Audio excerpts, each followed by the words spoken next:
No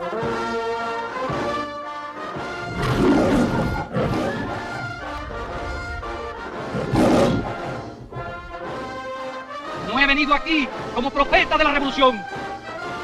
No he venido a pedir o desear que el mundo se convulsione violentamente. Hemos venido a hablar de paz y colaboración entre los pueblos. Que en paz descanse, padre de la Revolución Cubana, nuestro comandante Fidel Castro Ruz. Hoy todo el mundo se conmueve y llora su partida. Hoy veremos y analizaremos acerca de la relación entre Fidel Castro y el pueblo peruano. Bien, vamos a regresar a nuestro país, y es que luego del terremoto y aluvión que destruyó Ancash en 1970, se creó un puente aéreo entre La Habana y Lima para donar sangre y ayudar a los heridos. Uno de los donantes fue Fidel Castro, quien exhortó a través de los medios cubanos a donar sangre para el pueblo peruano. Esta fotografía permanece en un museo cubano. Hay que recordar además que todo el Perú en ese momento era testigo de que aviones cubanos que arribaron al aeropuerto Jorge Chávez, cada uno contenía 7 toneladas de medicina, sangre, ropa y camas que conformarían pues un hospital ambulatorio para la ayuda de las víctimas del terremoto del 70. Y ahí tenemos esta imagen que inmortalizó estos momentos en los que Fidel Castro donaba sangre a los peruanos tras el sismo. 8 de abril de 1980, más de 10.000 cubanos ingresan a la embajada peruana en Cuba buscando asilo. El hambre que se pasa aquí en este país, por eso hemos recorrido aquí, y el maltrato que se le da a los niños, a las mujeres, a la población en este país, y por eso nos hemos refugiado aquí en esta embajada, y pedimos que la embajada nos ayude para salir de aquí. Pero este incidente se remonta a enero de ese año, cuando 24 cubanos ingresan a la sede diplomática peruana. El entonces embajador Edgardo de Javich permitió que fuerzas especiales cubanas los desalojen. El 28 de marzo un grupo de cubanos burla la seguridad y logran ingresar a la embajada nuevamente. Lo mismo ocurre el 1 de abril, pero esta vez utilizan un autobús para derribar el portón del local. Muere un vigilante cubano. Fidel Castro exige al Perú la entrega de sus compatriotas. El gobierno peruano no responde. Castro decide entonces quitarle toda la vigilancia al local diplomático. En cuestión de horas, 10.803 cubanos ocupan la embajada. Y es que la obra de una revolución y la construcción del socialismo es tarea de hombres y mujeres absolutamente libres y absolutamente voluntarios. Entre los 10.000 que ingresaron habían delincuentes que, aprovechando las circunstancias, querían abandonar Cuba. La convivencia fue terrible, pues no había agua ni baños para atender a los numerosos refugiados. Comenzó a pasar con camiones militares y empezó a tirar comida en cajas de cartón. Aquella comida en cajas de cartón la tiraban volando por el aire por encima de la verja, y las personas se agrupaban en miles, desesperados, sobre todo las personas que eran padres de familia, que tenían niños pequeños o esposas. 2 meses después se conceden visas humanitarias. El Perú da 750. El resto fue distribuido a otros países.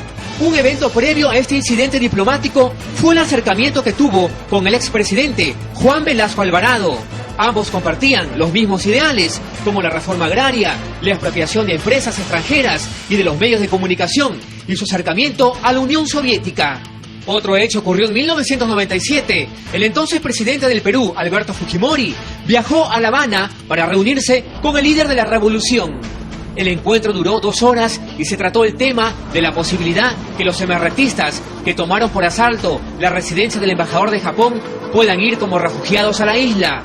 Castro estaba dispuesto a conceder el asilo, algo que finalmente nunca sucedió, pues todos los terroristas murieron durante la operación de rescate Chavín de Huántar.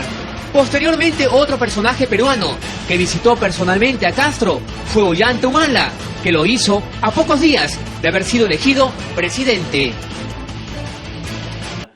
Un punto de quiebre para América Latina es lo que significa para el analista internacional Juan Belit la partida de Fidel Castro, un hombre que tuvo un vínculo muy estrecho con el Perú, sobre todo durante el gobierno revolucionario de las Fuerzas Armadas entre 1968 y 1975.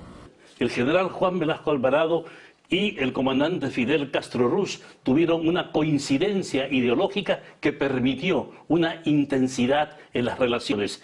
Fidel Castro visitó el Perú en 1972 y fue recibido con mucha expectativa no solo por el presidente Juan Velasco Alvarado, militar que llegó al poder después de un golpe de Estado, sino por cientos de jóvenes que coreaban el nombre de Fidel, ilusionados con una revolución social también en Perú. Mi recuerdo de lo que era la retórica, el discurso de Fidel en esa época era un discurso con grandes expectativas sobre el Perú y sobre los militares peruanos, ¿no? Inspirado en Castro, el gobierno de Velasco estatizó las empresas privadas, incluso las de capital extranjero, y se expropiaron las tierras de los hacendados para dárselas a los campesinos que trabajaban para ellos. Campesino, el patrón ya no comerá más tu pobreza. Además, se estableció el uniforme único para los escolares de todos los colegios del Perú. La idea era que todos los colegios tuvieran el mismo uniforme y que esta separación de clase y esta separación de condición socioeconómica que se reflejaba en los uniformes no tuviera tanta trascendencia. Pero las relaciones entre Perú y Cuba se afianzaron mucho antes de la llegada del socialista Juan Velasco al gobierno. En 1960, Perú fue el único país que respaldó a Cuba cuando la OEA dispuso su expulsión de este foro internacional. En 1970, el régimen de Castro agradeció este y otros gestos, convirtiéndose en el primer país en mandar ayuda después del terrible terremoto de Yungay, que dejó más de 50.000 muertos. Bueno, ya cada uno saca su propia conclusión de este video. Bueno, espero que les haya gustado este video y suscríbanse al canal de Dalmi Ramos Cusi, denle pulgar arriba, compartan y comenten este video. En memoria de Ernesto Che Guevara, Hugo Chávez y Fidel Castro, patria o muerte, hasta la victoria. Y en eso llegó Fidel.